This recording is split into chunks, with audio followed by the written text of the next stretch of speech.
Buenas tardes, damos inicio a la última sesión del seminario Fidelo de este semestre, presentado por Marta Fernández Naranjo de la Universidad de Granada, que tiene por título Hacia una concepción no idealizada de fundamentos en matemáticas. Tienes la palabra, Marta. Muchas gracias. Bueno, pues antes de comenzar como propiamente, quería avisar rápido de que que cuando se me propuso al final del mes pasado dar esta sesión, yo acepté porque lo vi como una oportunidad pues para exigirme el exponer de una forma más o menos sistemática las ideas con las que estoy trabajando, pero al final he empezado mi tesis doctoral hace solo 3 meses, así que lo que voy a presentar tampoco es que esté muy madurado. Además, el tema de mi tesis no es esto ni nada, pero bueno, agradecería luego mucho cualquier tipo de crítica, consideraciones sobre si lo que os digo os parece una tontería o no. Pero bueno, espero que os resulte interesante.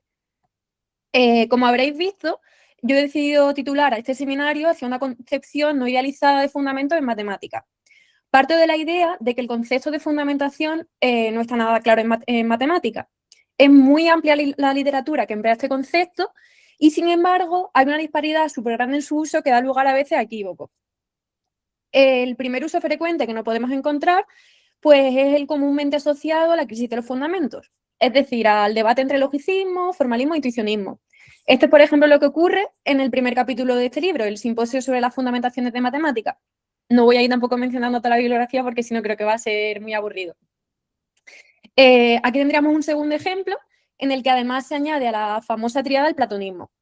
Además es curioso porque parece que aquí hay un límite, ¿no? En el momento en el que se empiezan a hablar de más posturas filosóficas, por ejemplo, cuando se introduce a lo mejor el estructuralismo, el ficcionalismo, etcétera, ya no se suele utilizar el término de fundamentación de matemáticas, sino que se pasa a hablar de filosofía de las matemáticas. Por tanto, como que a veces no está muy claro dónde acaba uno y dónde empieza otro. En este párrafo, por ejemplo, que es de la Enciclopedia de la Stanford, en la entrada de Philosophy of Mathematics, parece que la diferencia entre, pues eso, filosofía y fundamentación de las matemáticas podría estar en si la tarea la está realizando un matemático o un filósofo, aunque como ahí mismo se admite, pues esta distinción es un poco vaga.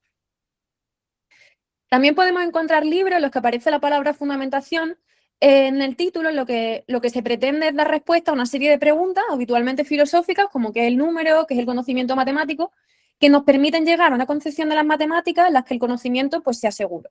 Esto es lo que sucede, por ejemplo, con los fundamentos de la aritmética de Frege.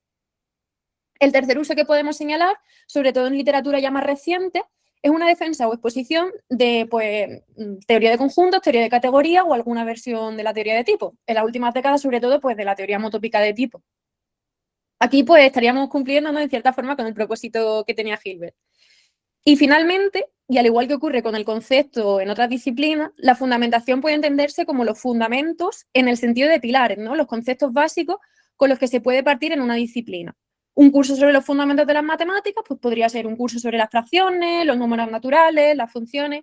Aquí tampoco voy a dar muchos ejemplos porque al final es un uso muy básico. Es verdad que en ocasiones sí que se emplean algunas modificaciones del término para intentar evitar esta ambigüedad. Así se hablan de programas fundacionales, fundamentaciones filosóficas, sistemas fundacionales, bueno, etcétera, ¿no? Pero aquí tampoco pretendo hacer un análisis exhaustivo de esto. Yo lo que quiero dejar claro al final es que el concepto de fundamentación hace referencia a varias cosas distintas. Y ahora bien, y esto en realidad me parece muy importante remarcarlo, ante esta disparidad de uso, uno podría simplemente preguntarse ¿y qué? Puesto que al final en el lenguaje natural estas cosas ocurren habitualmente y no deberíamos sorprendernos de que a lo largo del tiempo los conceptos no se hayan usado de forma sistemática. Me refiero, hay hasta disciplinas como la historia conceptual, ¿no? Entonces, ¿por qué deberíamos preocuparnos por esto? Una posible primera respuesta es que resulta muy interesante, ¿no?, que esta disparidad que se ha dado en los significados se da en un periodo de tiempo muy reducido. Si pensamos, por ejemplo, en los cambios que ha sufrido el término, o sea, el significado del término de axioma, bueno, tenemos que remontar a cómo se empleaba en la Grecia clásica. Sin embargo, podemos encontrar divergencia en el uso de la fundamentación si nos centramos tan solo ya en la época de 1880 y 1930. Pero verdaderamente, el motivo principal por el que yo considero que es interesante hablar de todo esto es por el gran revisionismo histórico que hay en las matemáticas debido a una comprensión muy estática del término. Y esto sucede principalmente con la llamada crisis de los fundamentos. Así, a la hora de hablar de este periodo, nos encontramos con varias dificultades que suelen aflorar, sobre todo en los textos de carácter divulgativo. La primera es que en ocasiones se hace una escisión pues, entre lo que serían consideraciones matemáticas o lógicas y lo que serían consideraciones filosóficas. Y se habla entonces de que las dudas en el campo filosófico son las que siembran el caos y repercutieron en la práctica matemática. Como este título que encontramos aquí, ¿no? Cuando la filosofía provocó la crisis de las matemáticas. En otras ocasiones también se sobreestima la importancia que tuvo dentro de la práctica matemática, como si de repente los matemáticos hubieran encontrado un problema tan gordo que no podían continuar con su trabajo habitual hasta que se solucionase. Cuando lo cierto es que fue finales del siglo XIX y principios del XX fue una época súper fecunda para la disciplina matemática. Y bueno, la otra dificultad también que nos encontramos es como una disparidad en la cronología a la hora de hablar de ella en función de qué texto estamos consultando. A veces, por ejemplo, se dice que fueron las paradojas encontradas en las matemáticas las que dieron lugar a las crisis de los fundamentos. Y en otras, sin embargo, se dice que fue el trabajo para solucionar la crisis de los fundamentos lo que dio lugar a estas paradojas. Intentaré luego pues, ver un poco qué es lo que ocurre aquí una vez diga lo que entiendo yo por fundamentación. Entonces, ¿qué pretendo hacer yo en esta presentación? En primer lugar, voy a recuperar algunos de los intentos que ha habido por recoger las diferentes formas en las que se utiliza el concepto de fundamentación en matemáticas. Luego voy a tratar de observar qué está bajo esta multiplicidad de usos y en base a ello pretendo dar una noción de fundamentación puramente descriptiva, no normativa, que recoja la forma en la que se ha empleado el término. En tercer lugar, y partiendo de esa concepción, voy a mostrar varios ejemplos en los que interpretemos cómo se está utilizando. Y finalmente, pues voy a intentar dar un brevísimo bosquejo de qué es lo que ocurrió en el periodo histórico conocido como la crisis de los fundamentos. En esto a lo mejor me detengo un poquito más. Pero bueno, al final todo de forma muy breve porque si no estaríamos aquí muchísimo tiempo. Pues doy primero 3 ejemplos. En primer lugar, parto de lo que desarrollan Marquis y Shapiro, que siguen en realidad una filosofía bastante parecida. En ellas nos encontramos que existen distintos sentidos de la palabra fundamentación. Empezando por Marquis, pues él lo que hace es centrarse en qué afirmaciones distintas podemos estar haciendo si decimos que la teoría de conjuntos, por ejemplo, es la fundamentación de la matemática. De esta forma tendríamos, en primer lugar, un sentido ontológico, que es lo que estaríamos haciendo si decimos que los objetos matemáticos son todos conjuntos. Luego un sentido lógico, que lo que sería pues, es dar la teoría de deducción que se usa, así como los conceptos básicos involucrados, que por ejemplo los axiomas. En este caso, si decimos, pues partimos de los axiomas de Zermelo o Frankel con el axioma de la elección y de la regla de la lógica clásica. Luego un sentido semántico, que lo que haría sería unirnos el sistema formal con la ontología, es decir, lo que nos está diciendo es a qué se está refiriendo nuestro lenguaje y qué significa. Pues, por ejemplo, si decimos que la teoría de conjuntos está capturando las operaciones más generales en las que se basa el conocimiento matemático, ¿no? Por ejemplo, la suma realmente lo que es una unión entre conjuntos, la resta es una diferencia entre conjuntos, etcétera. Luego tendríamos un sentido metodológico pragmático que nos mostraría cuáles son los principios, métodos y conceptos que usamos para construir y analizar los objetos del dominio. Pues en este caso, si decimos que la teoría de conjuntos es indispensable para hacer matemáticas, pues por ejemplo, para hacer las demostraciones, los matemáticos deben usarla. Y finalmente, un sentido epistemológico que lo que haría es explicar por qué nuestro conocimiento matemático tiene ciertas características. Por ejemplo, si defendemos que los axiomas de la teoría de conjuntos son autoevidentes o son verdaderos, son indubitables, etc. De forma parecida, Shapiro lo que hace es separar entre distintos tipos de fundamentación. Habla primero de una fundamentación metafísica, que lo que nos daría es la ontología para las matemáticas, nos dice sobre qué hablan las matemáticas. En este sentido, pues coincidiría con el sentido ontológico anterior. Luego una fundamentación epistémica, que lo que hace sería darnos una justificación última para cada rama de las matemáticas, lo que nos da seguridad. Este sentido no coincide del todo con el epistemológico de Marquis, porque mientras que el anterior lo que nos hace es dar caracterizaciones de carácter epistemológico referidas como el conocimiento en matemáticas, estas serían caracterizaciones generales que justificarían por qué el conocimiento es seguro. Pero tampoco merece la pena detenerse mucho aquí, ¿no? Porque no es algo que luego vaya a usar simplemente por ser fiel a lo que desarrollan los autores. Y ya finalmente tendríamos la fundamentación matemática, que sería parecida a la metodológica o pragmática anterior, pero tampoco sería del todo coincidente. Está basada en las ideas de Penelope Maddy en Naturalism in Mathematics, y lo que dice es que cuando se defiende una teoría como fundacional es porque tiene beneficios matemáticos, no filosóficos. Pues, por ejemplo, si decimos que es útil en la práctica trabajar con teoría de conjuntos, porque así podemos representar distintas ramas de las matemáticas con un mismo lenguaje y así pues podemos traspasar ciertos resultados de un área a la otra. Estas dos propuestas son muy interesantes y recogen ideas que son totalmente ciertas, ¿no? En efecto, pues las propuestas de fundamentación a veces solo lo son en alguno de los sentidos aquí descritos, ¿no? Pues si ponemos un ejemplo, Hilbert, cuando presenta su programa formalista, lo hace en un sentido pragmático metodológico. Y de hecho, pues muchas veces se le ha malinterpretado, ¿no? Cuando se dice, pues, es que él consideraba que las matemáticas son símbolos sin significado. No, porque su propuesta es pragmática, metodológica, pero no es ontológica. O lo mismo con Frege. Al contrario de lo que se suele presentar, pues su empleo de la lógica no significaba en ningún momento que él considerase que la matemática era exclusivamente lógica. Sin embargo, pues lo que me ocurre con esta distinción es que no sé hasta qué punto esta disección que se hace del concepto corresponde a cómo se ha empleado verdaderamente.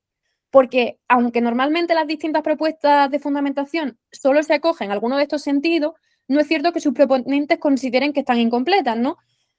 Con ello me refiero a que cuando se defiende que un determinado X es una fundamentación de las matemáticas, con independencia de que es este X, se está entendiendo ya que es suficiente partir de ahí para poder considerar asegurada la disciplina. Pero ya posteriormente retomaré esto. Finalmente, la última noción de fundamentación que presento es precisamente pues, la versión más reciente de Penelope Maddy, que desarrolla en su artículo de 2019, What do we want a foundation to do? A mí personalmente este artículo me parece magnífico y cambió por completo la forma en la que yo interpretaba que era lo que querían decir los matemáticos o filósofos o lógicos cuando utilizaban el término. ¿Y qué nos dice en este artículo Maddy?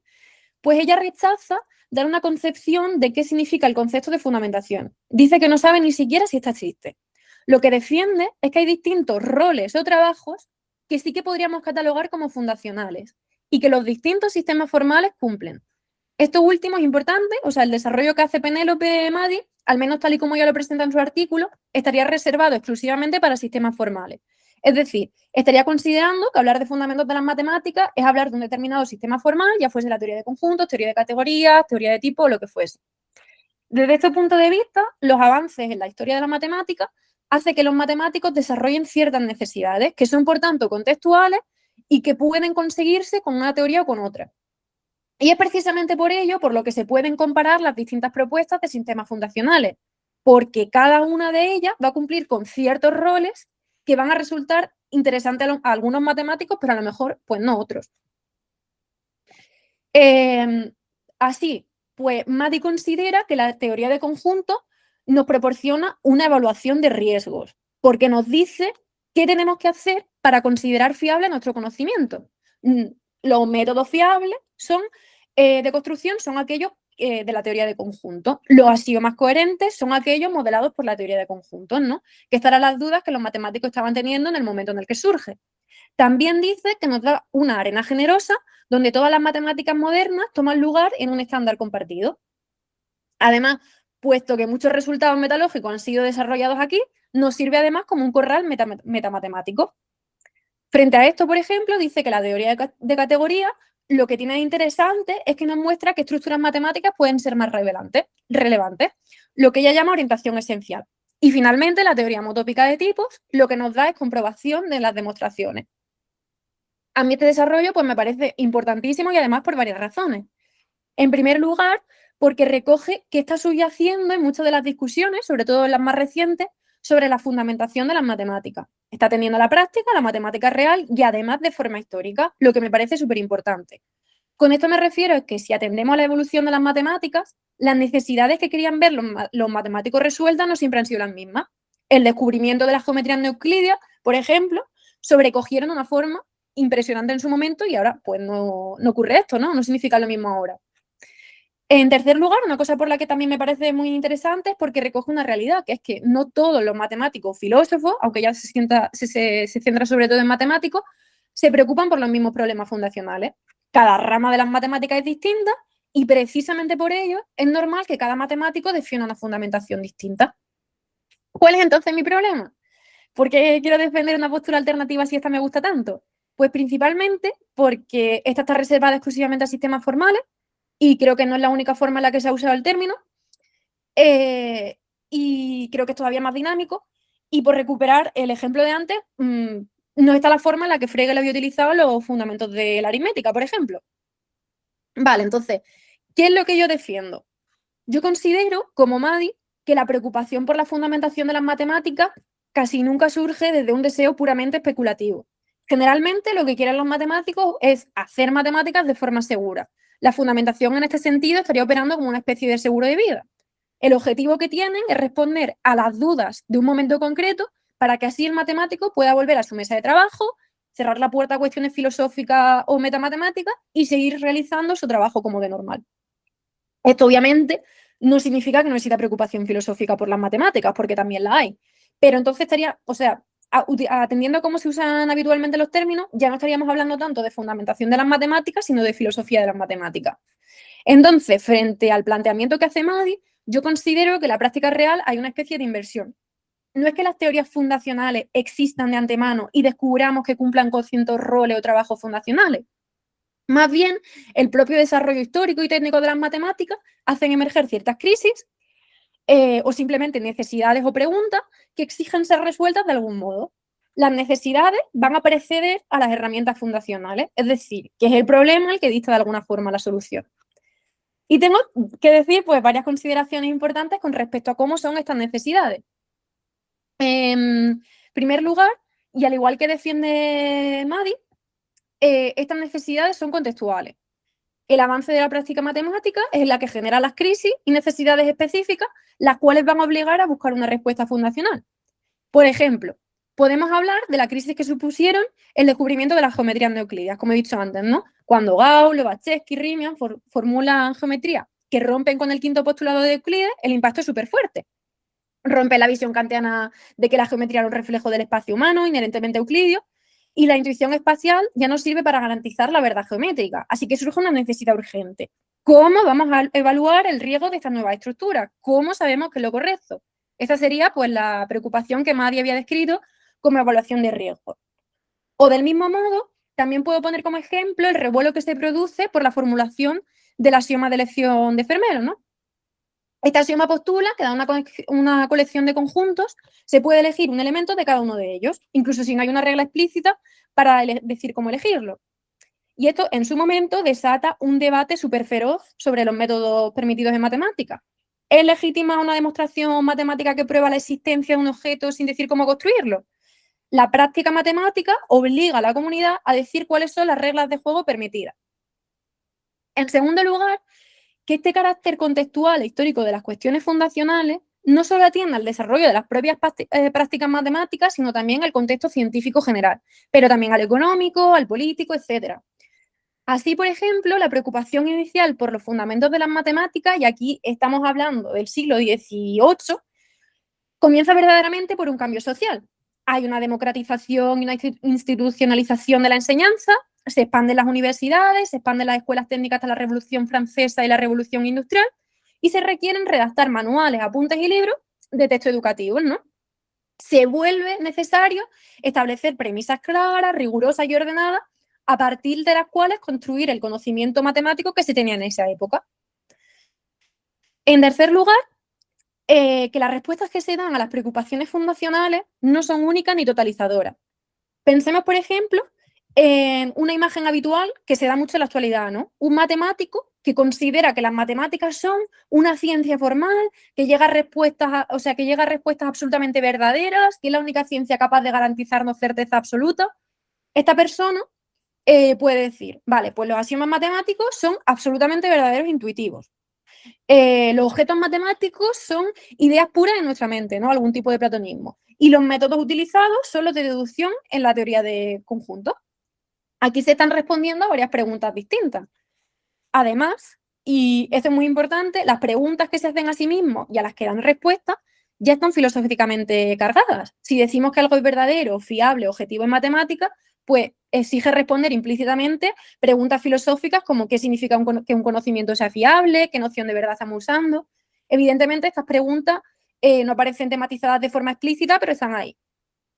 Al final, lo que se termina proporcionando es una cosmovisión que atiende a las dificultades del momento histórico en la que nos encontramos. Utilizo esta palabra pues, porque tiene elementos y consideraciones que, que no solo atienden a cómo comprendemos las matemáticas, sino también cómo comprendemos la ciencia en general, la actividad humana, el mundo en general, qué pensamos que es la objetividad, la verdad, cómo consideramos que están establecidas las instituciones científicas, pero se puede utilizar otro término. Pero lo que yo creo que quedó claro, ¿es esta cosmovisión lo que se designa con el término de fundamentación? No. O sea, la fundamentación, lo que constituye la fundamentación de las matemáticas en un momento histórico concreto, son esas preguntas que surgen de esta comprensión completa del mundo, que quedan sueltas y que necesitan ser respondidas dentro de la propia práctica matemática. Es decir, aquellas a las que el matemático, o al menos una porción de la comunidad matemática, considera que hay que atender. Bueno, con este diagrama absolutamente infecto, termino diciendo que desde mi punto de vista, pues la fundamentación en matemáticas no es no es necesariamente distinta a lo que sería una fundamentación de otra ciencia. En ocasiones se ve a la fundamentación de las matemáticas como algo que tiene unas características propias esenciales, como si se tratasen de pilares para construir conocimiento auténtico verdadero frente a lo mejor las otras ciencias que son falibles, que pueden dar lugar a equívocos. Pero al final esto es situarse en el problema de una determinada forma, ¿no? Pues ver las matemáticas de una posición idealizada, ¿no? Una posición concreta en la que, por ejemplo, el conocimiento matemático es analítico, parte de axiomas verdaderos e indubitables, no requiere nada más que la deducción. Pero la visión que yo tengo de fundamentación no es algo determinado y no tiene demasiado contenido, puesto que al final va a depender de sus concreciones históricas. Ahora voy a detenerme en algunos ejemplos concretos, ¿no? Para ver a qué se están refiriendo, pero sí que me gustaría matizar una idea antes, ¿no? Que como yo he comentado al principio, lo que yo quiero es desarrollar una visión de qué es la fundamentación de las matemáticas atendiendo a cómo se utiliza el término. Es decir, ver el uso que tiene el concepto, analizar descriptivamente el empleo que tiene. Y precisamente por esto se convierte en algo tan general, porque ese uso ha sido muy, muy amplio a lo largo de la historia. Lo que quiero entender yo es qué está haciendo un matemático, un filósofo, cuando se cuestiona en algunos momentos históricos determinados por la fundamentación de la disciplina. Y defiendo que esto no es dar una respuesta concisa, esquemática o plantear un determinado sistema formal. Es, atendiendo el contexto, ver qué preguntas debemos resolver y qué respuestas le damos para volver al trabajo tranquilo. Y estas no tienen por qué responder a todo lo que podríamos considerar desde una perspectiva actual como necesario para justificar la seguridad del conocimiento matemático. En ocasiones, ¿no? Que no son un poco frecuentes, pues a veces se han desestimado muchas preguntas, ¿no? Considerando que solo alguna en concreto es importante y que solo esa pues merece entrar propiamente en el debate fundacional. Pero esto solo puede llegar a hacerse porque se considera que el resto de preguntas no requieren ser respondidas para retornar a nuestro trabajo matemático actual. Se escapan del ámbito de la fundamentación y pasan ya pues, a ser más terreno de, por ejemplo, la filosofía de las matemáticas. Obviamente, ese algo concreto va a estar inserto en una red, a veces implícita y a veces explícita. Las preguntas, así como las respuestas que se dan, pueden ser de muy diversa naturaleza y no se plantean siempre de forma sistemática. Es decir, que preocuparse por la cuestión de la fundamentación no es plantearnos ¿qué pienso yo sobre la matemática en un sentido epistémico? ¿Y en un sentido ontológico? ¿Y en un sentido semántico? Es por ello por lo que, pues eso, no terminaba de estar de acuerdo con las formulaciones anteriores de Shapiro y Markif. Y lo mismo ocurre al final con las respuestas que se dan, que es lo que he intentado recoger en esta diapositiva. Que, ojo, luego podríamos nosotros argumentar que esto no debería ser así y que nuestra respuesta sí que debe estar sistematizada o que no puede escapar a responder ciertas preguntas. Pero esto no es incompatible con lo que yo he expuesto, ¿no? Porque yo no pretendo dar una visión normativa del término, sino puramente descriptiva. Explicar cómo se ha usado. Luego ya, pues, la propia visión de la fundamentación que tenga quien sea, pues puede ser más sistemático si quiere. Vale. Y me voy a centrar ahora en algunos ejemplos concretos. Empiezo por el caso de Frege. Al final su proyecto de vida era proveer una fundamentación segura a la aritmética, mostrando que sus nociones fundamentales pueden ser definidas a partir de nociones lógicas. Esto lo comienza en su conceptografía, que pretende ser un instrumento de representación y de evaluación de las inferencias. Su función es tomar lo que hacemos en la práctica argumentativa real, mostrar por qué los argumentos se siguen unos de otros y facilitar también su evaluación. Esto nos sirve para las matemáticas, pero también podría servirnos para cualquier otra disciplina, ¿no? Y una vez ya tiene esta base, que no es matemática, sino lógica, ya nos hemos liberado de muchas preocupaciones que no tendrían por qué abordarse desde el terreno de las matemáticas. Como he comentado con anterioridad, esto es lo que formularía la red en la que las preguntas fundacionales están inscritas. En este caso concreto, pues sí que están desarrolladas de forma explícita. Entonces, cuando Frege desarrolla su fundamentación de la aritmética, a lo que atiende precisamente es a las dificultades que hay en su momento en el terreno de las matemáticas.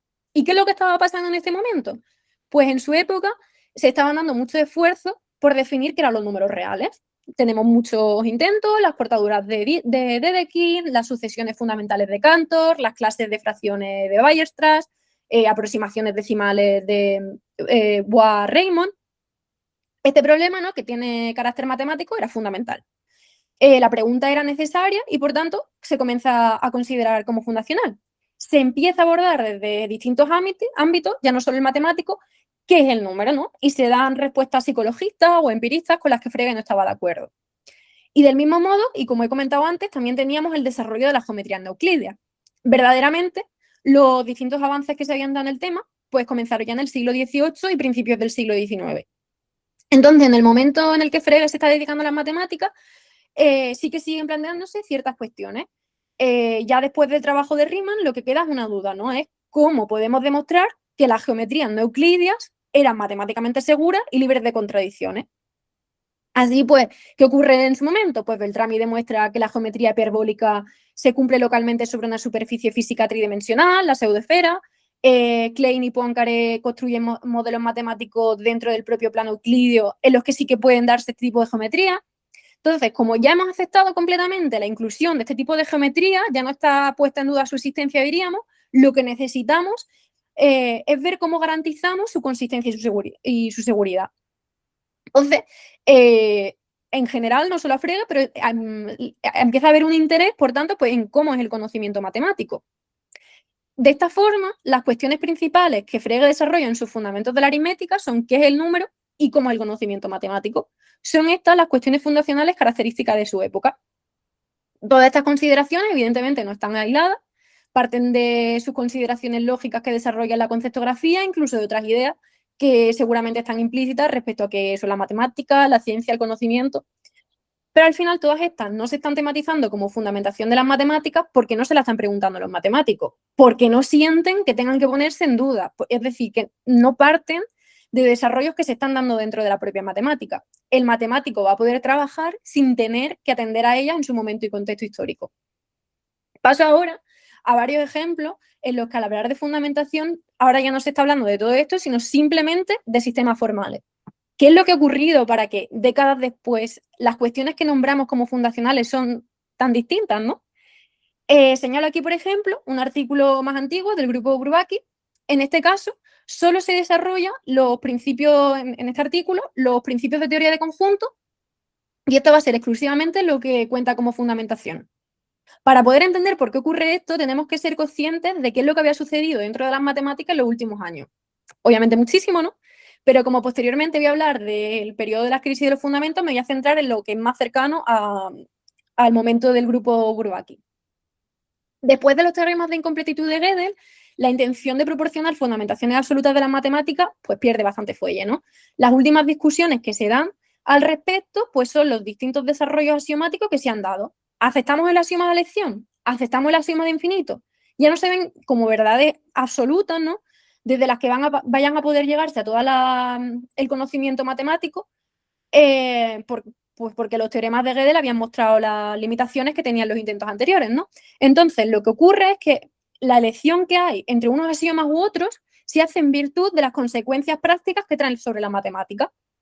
No se los escoge tanto por propiedades que van más allá de ellas, es decir, no por propiedades más filosóficas. Esto es algo que Maddy desarrolla en Defending the Axioms. Por tanto, la preocupación que hay por los fundamentos de las matemáticas es precisamente solo esta. Y se muestra muy bien en el párrafo que he puesto aquí, ¿no? Hay una absoluta renuncia, de forma completamente explícita, ¿no?, a consideraciones que podríamos llamar más filosóficas. se ha abandonado esa visión ideal, esos propósitos grandilocuentes, y ahora lo que nos queda es ver qué funciona, qué nos trae resultados interesantes. Este proceso va a seguir continuando con los siguientes desarrollos que se producen en las matemáticas, la técnica de forzado de Cohen, las dificultosas demostraciones de las teorías de categoría.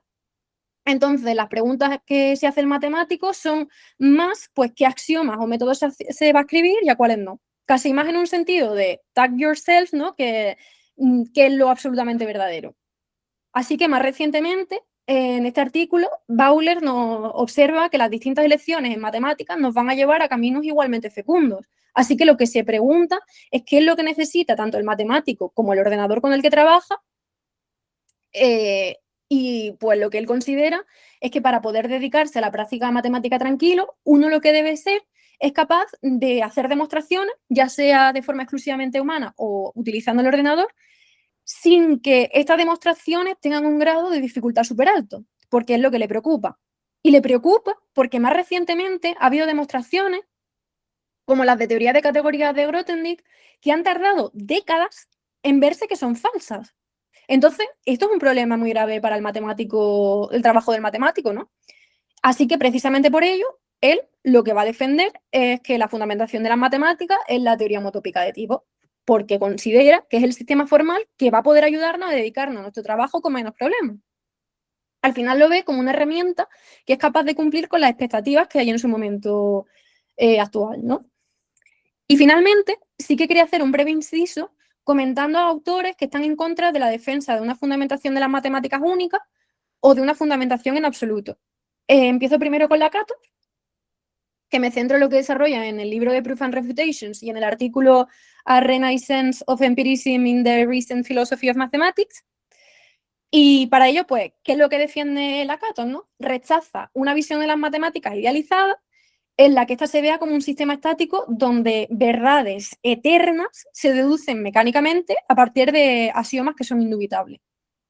Ante eso, lo que él propone es un enfoque falabilista, cuasi empírico, ¿no?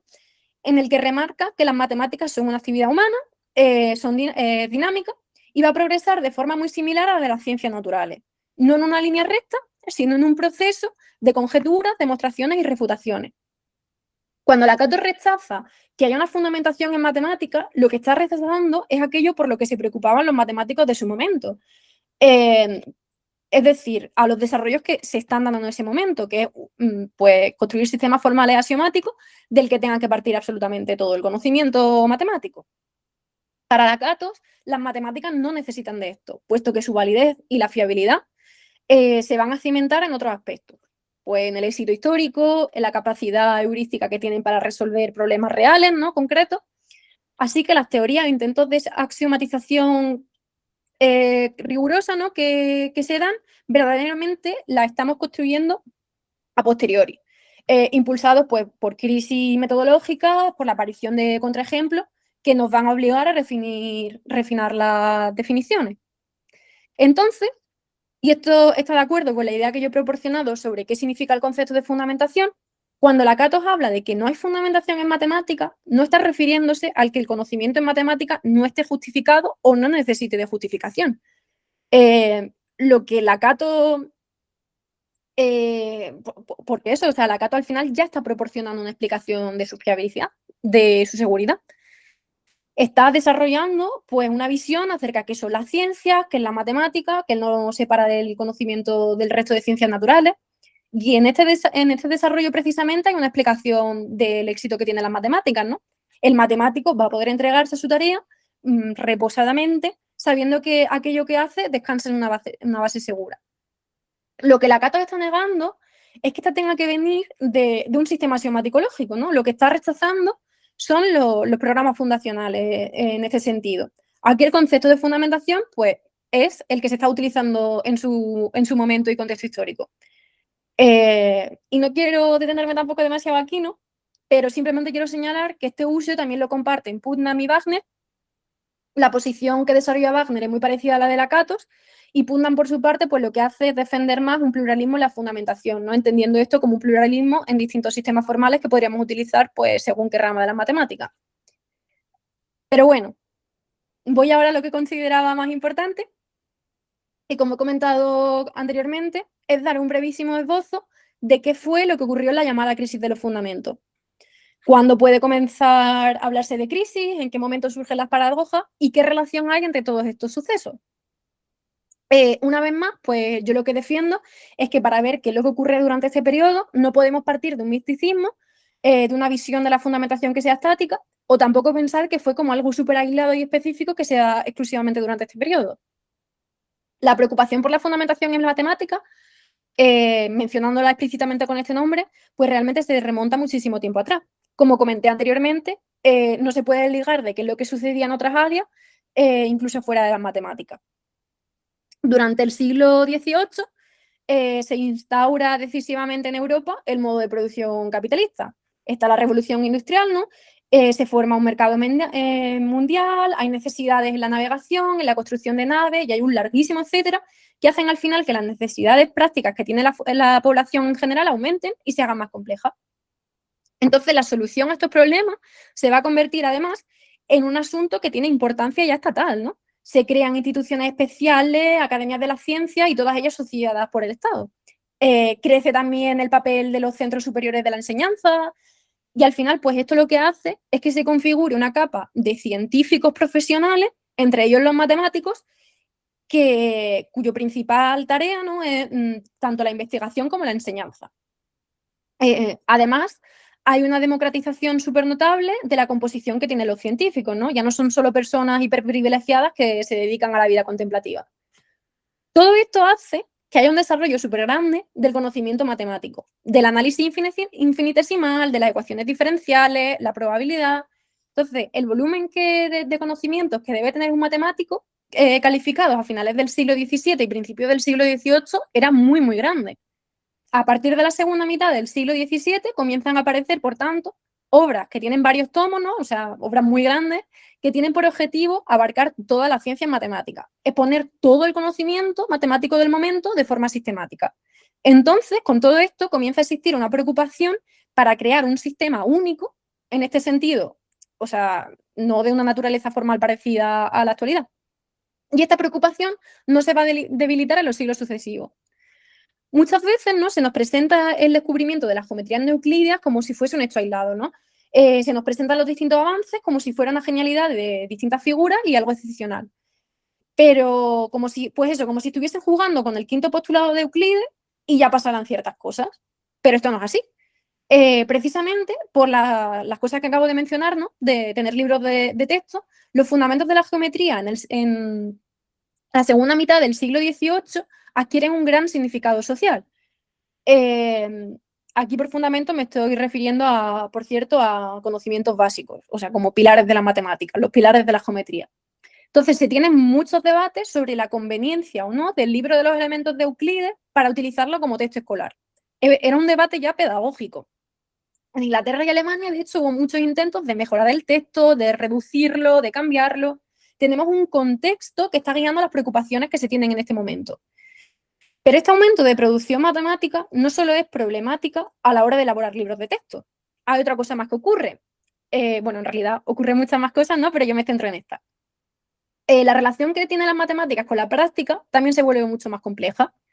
Aunque hay unas necesidades prácticas muy variadas, hay resultados particulares o incluso ramas enteras de las matemáticas que no tienen aplicaciones concretas inmediatamente, como sí que ocurría en el pasado. En ocasiones, pues estas aplicaciones no ocurren hasta después de años o incluso décadas. Así que deja de tener sentido el evaluar ciertas teorías matemáticas en función de los errores que se advierten ya en su aplicación. Se requiere de un cambio en el concepto de rigor matemático, de rigor lógico. Y si unimos estas dos cosas, que como digo, obviamente no son las únicas que pasan, la preocupación por la fundamentación en el siglo XIX adquiere al final un carácter distinto. Se sigue teniendo una preocupación por cuáles son las bases desde las que podemos comenzar, pero además se produce una revisión de esos conceptos primarios, de los axiomas, y se hace una revisión crítica de los métodos lógicos y de las demostraciones matemáticas. De la geometría no euclídea se promueve deslindar, pues, ese rigor matemático de la intuición geométrica. Hay un ambiente, la propia práctica de las matemáticas, donde parece que se requiere el surgimiento de nuevas áreas que se dediquen, pues, a resolver todos estos problemas. Y ya al final del siglo XIX, pues tenemos muchísimos avances. distintas formulaciones del número real, la formulación de los distintos infinitos de Cantor. ¿Esto significa que hubiera una crisis en la propia disciplina, en el sentido de que los matemáticos no pudieran entregarse a sus tareas diarias? Pues no y sí. Por un lado, las matemáticas pues seguían siendo una disciplina súper fecunda. Había incluso quienes, pues, entregados a sus tareas habituales, ignoran todo este tipo de problemáticas, y en ese sentido, pues podemos decir claramente que no hay una crisis en las matemáticas, ¿no?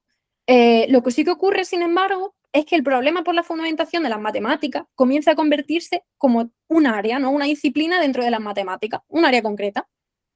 Hay una serie de profesionales matemáticos que se comienzan a dedicar, ya sea de forma exclusiva o no, a la resolución de todas estas cuestiones dentro de su horario laboral.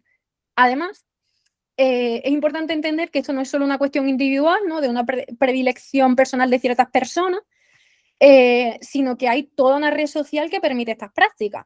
Estos matemáticos pues presentan sus resultados en congresos, su artículo en revistas académicas, ¿no? Y sí que es cierto que en esta disciplina o área concreta que estaba formándose no hay un consenso. Hay muchos desarrollos que son polémicos, que no se aceptan por la comunidad matemática, que son muy cuestionados, y además, como por su propia, por su propia naturaleza, ¿no? Requieren una explicitación de sus métodos. Entonces, estos métodos mismos comienzan a cuestionarse. La crisis de los fundamentos en las matemáticas no es una crisis de las propias matemáticas, sino una crisis en un área bastante novedosa que estaba empezando a consolidarse.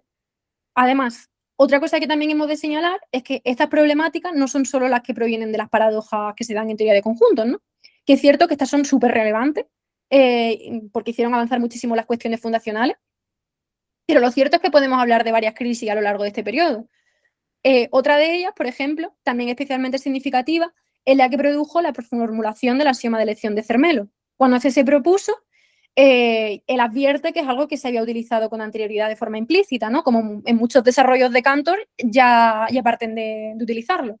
Es decir, que no es solo una discusión sobre si se acepta o no esto como axioma, sino también si aceptamos o no todos los resultados que se habían dado empleándolo implícitamente. Entonces nos encontramos con un enfrentamiento entre varias formas de hacer matemáticas. Una más tradicional, constructiva, que viene encabezada por el intuicionismo, y luego hay una más moderna que acepta pues, de las demostraciones existenciales, que se liga en un principio pues, a la figura de Hilbert y a la tradición formalista.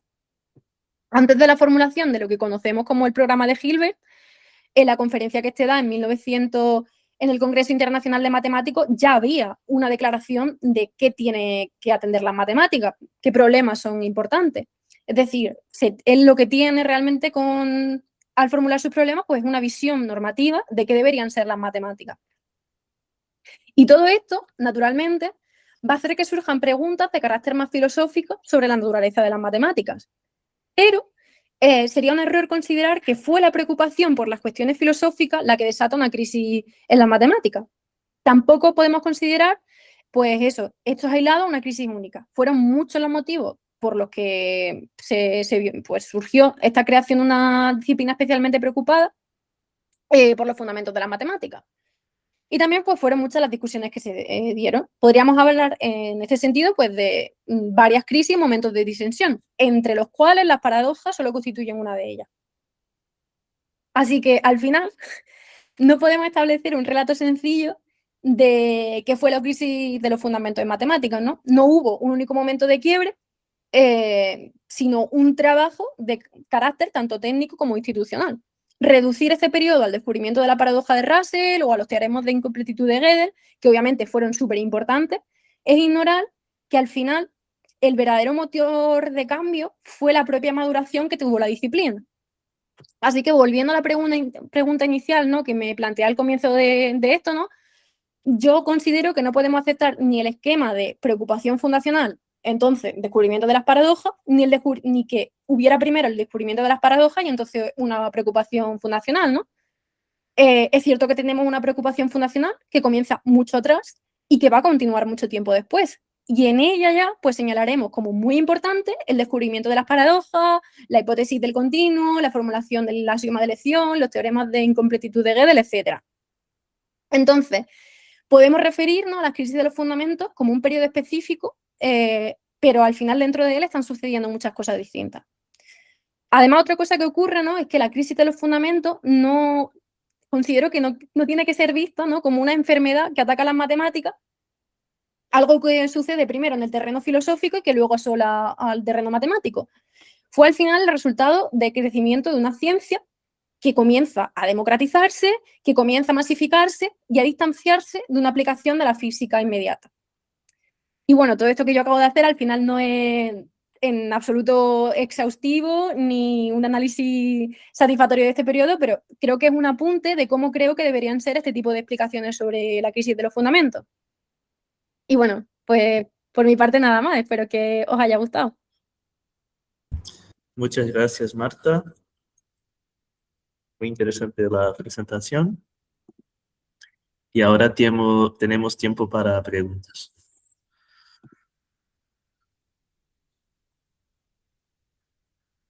Enrique Alonso. Si no hay nadie más, empiezo yo, rompo el fuego, si os parece. Pues muchas gracias, Marta. Yo no puedo estar más de acuerdo contigo, porque el planteamiento que tú has hecho se parece muchísimo al que vengo haciendo desde hace muchísimo tiempo en mis clases, en textos y en artículos. Sobre todo me gusta mucho, y eso creo que es el buen hilo conductor, lo que has mencionado acerca del libro de texto, el manual.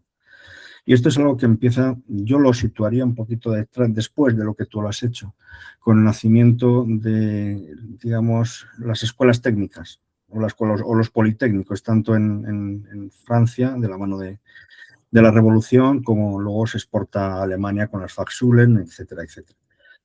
Claro, es una declaración, el índice de un manual es una declaración de fundamentos que tienes que estudiar antes de qué para entenderlo. Entonces, ahí surge un problema que antes no existía, porque la matemática siempre se había movido en los periodos clásicos como una colección de instrucciones, de recetas. Véase, por ejemplo, la artillería o la navegación, que lo has mencionado muy bien. Y claro, ese problema que surge es un problema nuevo que surge por un fenómeno cultural que es el manual. Y no sé si hay mucho más que decir al respecto, sinceramente. Y luego, por ejemplo, un libro que claramente fomenta eso son los elementos de lógica teórica de Hilbert y Ackermann del 28. El del 28, cuidado, que es muy difícil de encontrar. Digo, la versión que nunca se tradujo al inglés, sino la original alemana, en la que Hilbert y Ackermann declaran que, bueno, que su texto es provisional porque hay ciertos resultados que están por venir y que ocuparán un lugar en el texto, entre tal y tal parte, que eran, por ejemplo, pues la consistencia de la aritmética y el problema de la decisión, pero las soluciones positivas, claro está. O sea, que en ese sentido yo creo que es un problema un poco exagerado.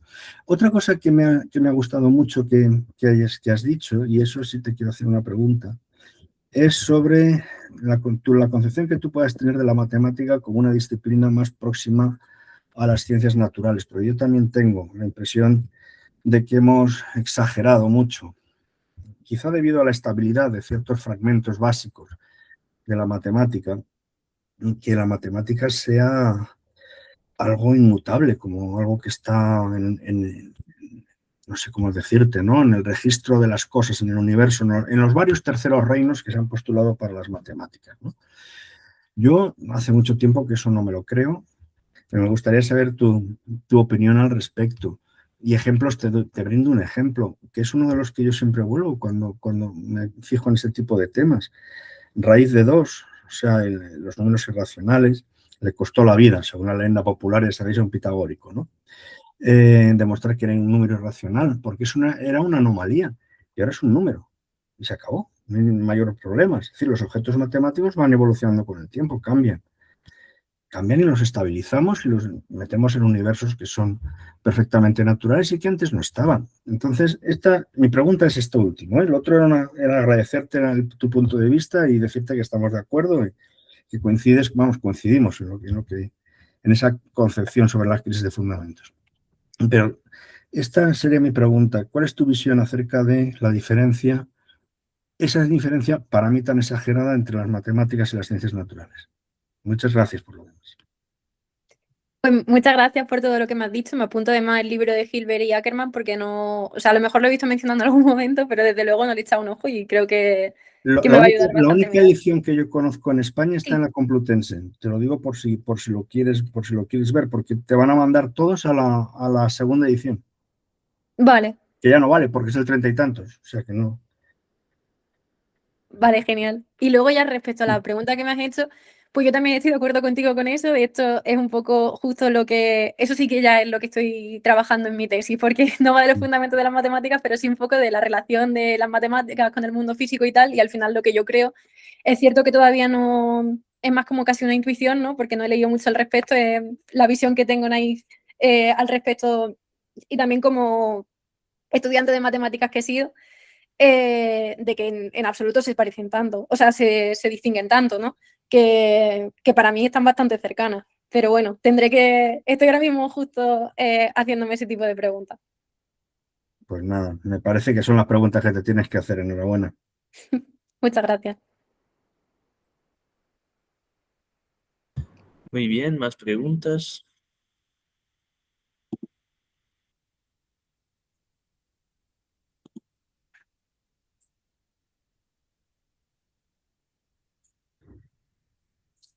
¿Alguna otra intervención o duda?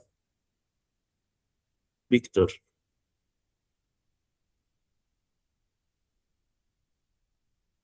No te escuchamos, Víctor.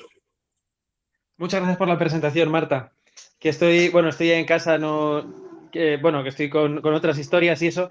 Me ha gustado mucho la presentación, ya hemos hablado alguna vez de esto tú y yo. Y solamente para apuntar que te puedo pasar el texto de Hilbert y Ackermann, que lo tengo en un libro que salió en 2013 que recoge casi todos los inéditos y las obras de Hilbert, también cosas que escribió él y demás.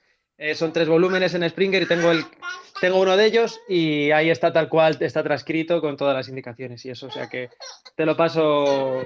Si me mandas un correo y me lo recuerdas, te lo envío para que le eches un Pues ojo. muchísimas gracias, te escribo, muchas gracias. Venga, Oye, y yo que también lo enhorabuena, que me ha quiero, ¿eh? gustado mucho. Que yo también lo quiero, no seas rácano. Pues, sí, yo te lo paso también, Enrique, sin problema, pero Vale, mándame un correo que no me voy a acordar. ¿eh? Que me Vale, sí, mandes sí, un correo que no tranquilo, me voy a yo te lo acordar. recuerdo. Venga, os dejo. Chao.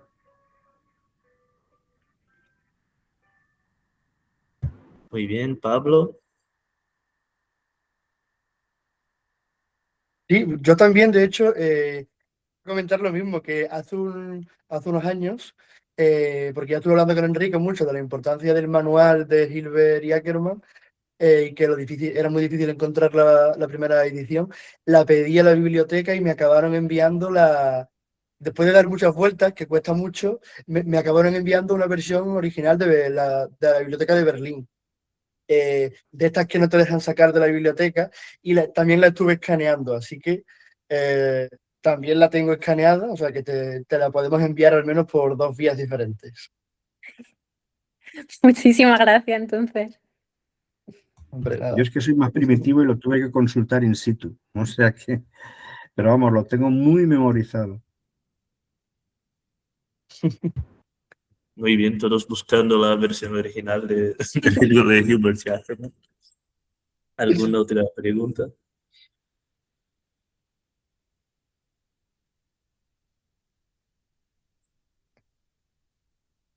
Bueno, si no hay más intervenciones, podemos dar las gracias a Marta otra vez y concluir el seminario. Muchas gracias, Marta, por la presentación. Muchas gracias a vosotros.